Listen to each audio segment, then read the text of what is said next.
सीने में दे मारी। दर्द के मारे मिस्टर अरुण जोर से चीख पड़े और पूरे फर्श पर खून ही खून फैल गया। उनके चीखने की आवाज से बहादुर की नींद टूट गई और वो जल्दी से दौड़ता हुआ उनके कमरे में पहुंचा तो देखा कि मिस्टर अरुण नींद में जोर जोर से चिल्ला रहे हैं। बहादुर जल्दी से उनके पास गया और उनके चेहरे पर पानी छिड़का।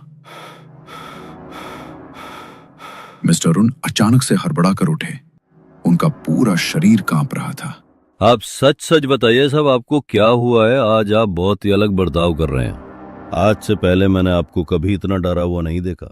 पता नहीं बहादुर, लेकिन आज मेरे साथ कुछ अजीब हो रहा है। कोई है जो मुझे बार बार नजर आ रहा है, पर मैं समझ नहीं पा रहा वो भ्रम है या हकीकत। अभी मैंने देखा कि उसने मेरे सीने में छुरी घोंप दी, लेकिन वो तो एक सपना था। मगर वॉशरूम में उसने मेरा गला दबाया था और उसकी उंगलियों के निशान अभी भी मेरे गले पर है। देखो।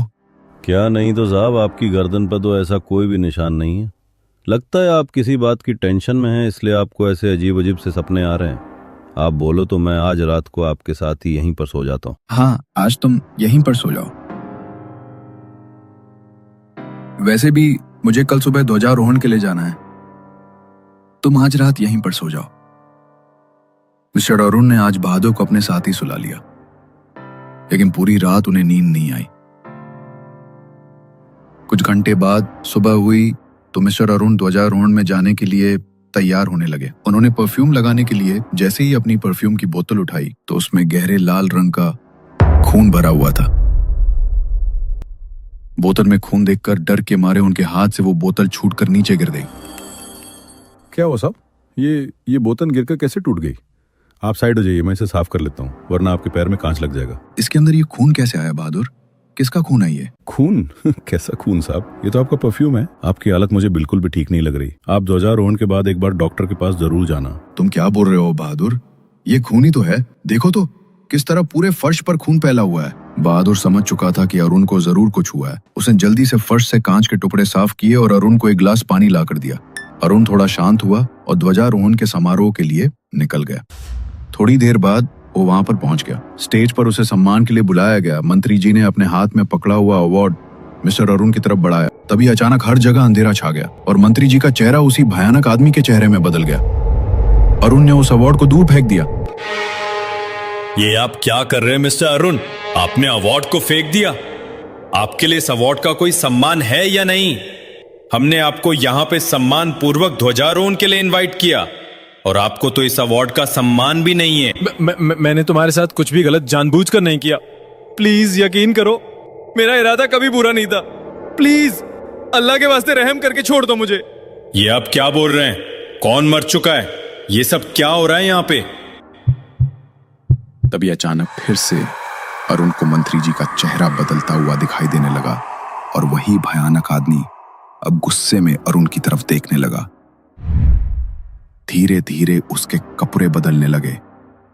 उसने फौजी के कपड़े पहने हुए थे और उसके गले में एक रस्सी बंधी हुई थी, जैसे तो किसी ने उसे फांसी पर चढ़ा दिया हो। वो अरुण की तरफ भी उस रस्सी को बढ़ाने लगा और उसकी गर्दन में रस्सी डाल दी। तभी अरुण जोर से चिल्लाया, छोड़ो, मुझे जाने दो। देखो, मुझे माफ कर दो। मैंने तुम पर झूठा इल्जाम लगाया था। गद्दार तुम नहीं, मैं था। प्लीज मुझे छोड़ दो। मैं मरना नहीं चाहता। तुम गद्दार नहीं थे। कुछ महीने पहले की बात है। अरुण अपनी ड्यूटी पर था। देर रात का वक्त, अंधेरा चारों तरफ फैला हुआ था।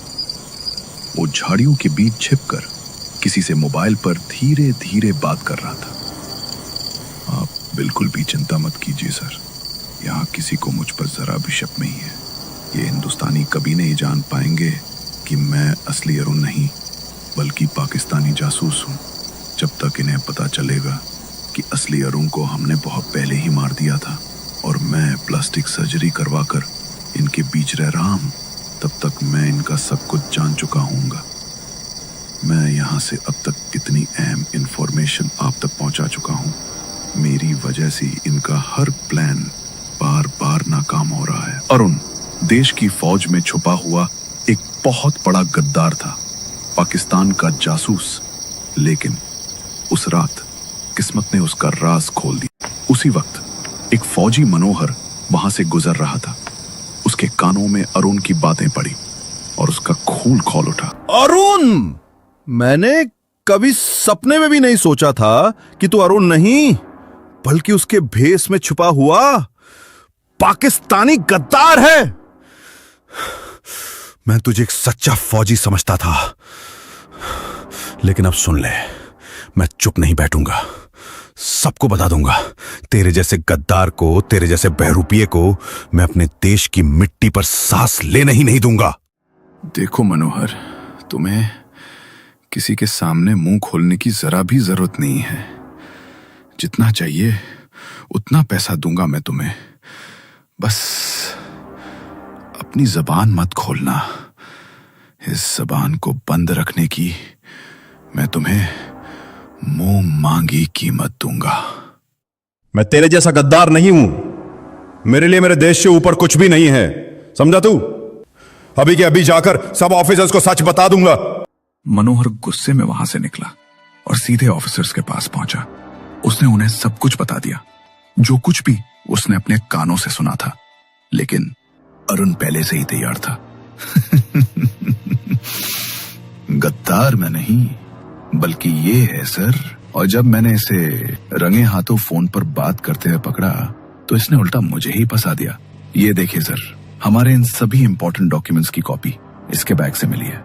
मतलब कि आगे होने वाली हर गतिविधि ये उनके साथ शेयर करने वाला था।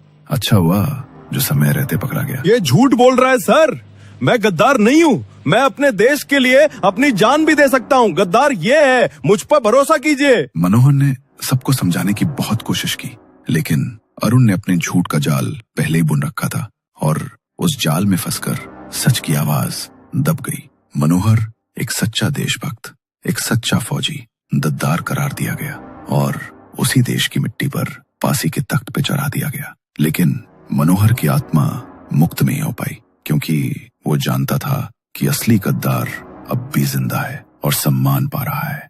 और आज 15 अगस्त के दिन जिस अरुण को सम्मान मिलने वाला था, उसी के सामने मनोहर ने उसका असली चेहरा सबके सामने ला दिया। अरुण को गद्दार और पाकिस्तानी जासूस साबित कर दिया गया और उसी मंच पर उसे फांसी की सजा सुना दी गई। ध्वजारोहण मनोहर के नाम से हुआ और वो गद्दार नहीं बल्कि सम्मान पूर्वक देश के लिए शहीद हुए एक जवान के रूप में अमर हो गया।